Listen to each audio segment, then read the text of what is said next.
Cerminan diri. Kenaikan frekuensi yang terjadi di bumi kita saat ini membuat umat manusia semakin sadar akan dirinya yang sejati. Mereka mulai tertarik dengan mistis, supernatural, atau hal lain yang tidak bisa diukur dengan logika. Sebenarnya, hal ini sudah ada di bumi kita semenjak puluhan ribu tahun yang lalu, di mana umat manusia menyadari bahwa mereka adalah makhluk ilahi yang memiliki kesatuan dengan segala ciptaannya.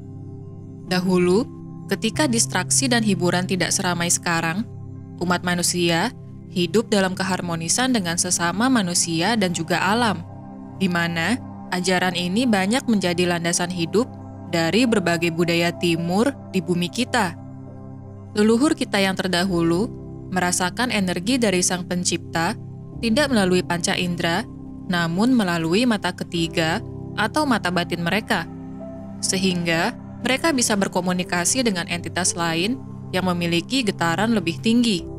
Perubahan terjadi ketika intelek atau ego mulai mendominasi, di mana kita yang tadinya hidup dengan harmonis dalam kesatuan, mulai menurunkan frekuensi untuk mengejar kekuatan maupun kekuasaan.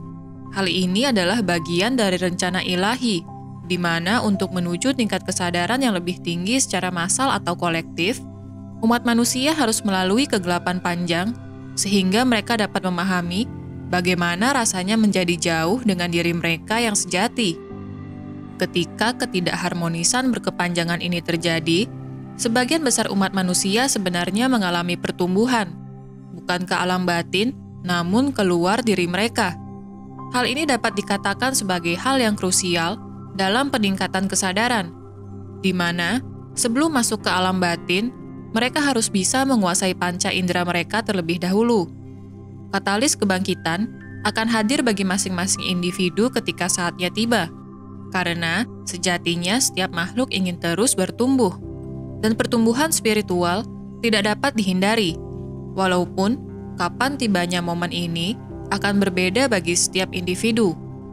Ketika kita mengalami kebangkitan spiritual, kita sudah tidak bisa lagi kembali ke kesadaran kita yang lebih rendah. Karena pertumbuhan tidak bergerak ke belakang, namun terus maju. Walaupun mungkin terdapat beberapa kasus pengecualian, di mana entitas dengan kesadaran yang tinggi ingin membantu saudara mereka yang berada di getaran lebih rendah, sehingga bisa bersama-sama meningkatkan frekuensi secara kolektif. Kemungkinan yang dapat terjadi sebenarnya tidak terbatas. Namun prinsip utama dari kesadaran adalah untuk terus berekspansi. Kemudian, bagaimana cara kita menyadari seberapa jauh kesadaran kita sudah bertumbuh ketika kita hidup dengan berbagai tingkat frekuensi yang berbeda di sekitar kita? Sekolah bumi adalah sekolah yang begitu unik, di mana individu dengan berbagai getaran ingin belajar bersama-sama. Artinya, kita akan bertemu dengan banyak murid dengan tingkat kemampuan yang berbeda. Hal ini bukanlah hal yang buruk, namun sebaliknya, hal yang dapat membuat kita mengalami percepatan peningkatan kesadaran. Ketika berbagai frekuensi yang tingkatannya berbeda bertemu, akan terjadi ketidakharmonisan, di mana kita mengalami gejolak batin, sehingga kita bisa mengakses berbagai katalis untuk membantu kita mengalami kebangkitan spiritual. Katalis yang hadir sebenarnya adalah karma untuk membantu kita segera menyembuhkan diri, di mana obat untuk menyembuhkan diri tidak dapat kita beli dari orang lain, namun harus kita racik sendiri melalui praktik spiritual yang disiplin.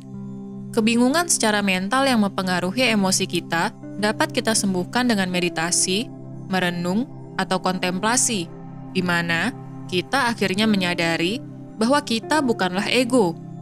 Melepaskan ego bukanlah hal yang mudah bagi umat manusia, karena sebagian besar individu yang kita temui memiliki ego yang sama dengan kita. Inilah yang disebut dengan cerminan diri, di mana orang-orang yang berada di sekitar kita sebenarnya saling tarik-menarik akibat kesamaan frekuensi. Sebagai contoh, ketika kita melihat orang lain adalah individu yang pendendam, maka sesungguhnya hal ini ada di diri kita sendiri. Ketika kita melihat orang lain tidak adil, hal ini juga ada di diri kita. Orang-orang yang ada di sekitar kita adalah cerminan dari diri kita sendiri. di mana kita saling membantu satu sama lain untuk terus meningkatkan kesadaran. Kontrak karma dengan orang lain sebenarnya dapat kita putus dengan berhenti melakukan pola berulang, di mana kita tidak lagi melakukan keputusan yang sama dengan yang sebelumnya. Ketika kita ingin merespon dengan cara yang sama terhadap perkataan atau perilaku orang lain, segeralah sadari bahwa kita harus memberikan respon yang berbeda, di mana hal ini harus kita lakukan dalam tingkat kesadaran yang lebih tinggi.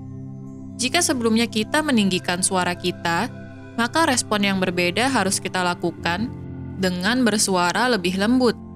Jika sebelumnya kita membalas dengan mengancam, maka kali ini kita mengubah pola pikir dengan tidak merespon apapun, sehingga kita dapat fokus ke energi kita sendiri dalam diam. Berbagai respon yang berbeda terhadap orang-orang yang memiliki kontrak karma dengan kita dapat kita lakukan hanya ketika kita berada di kesadaran yang lebih tinggi. Artinya, ketika kita sudah mampu melihat orang lain sebagai jiwa yang terus belajar, apapun perkataan atau perilaku yang mereka tampilkan, maka kondisi ini juga ada di dalam diri kita. Ingatlah bahwa orang lain adalah cerminan dari diri kita sendiri. Ketika kita berada di frekuensi yang lebih tinggi, orang-orang dengan getaran yang sama akan hadir ke hidup kita.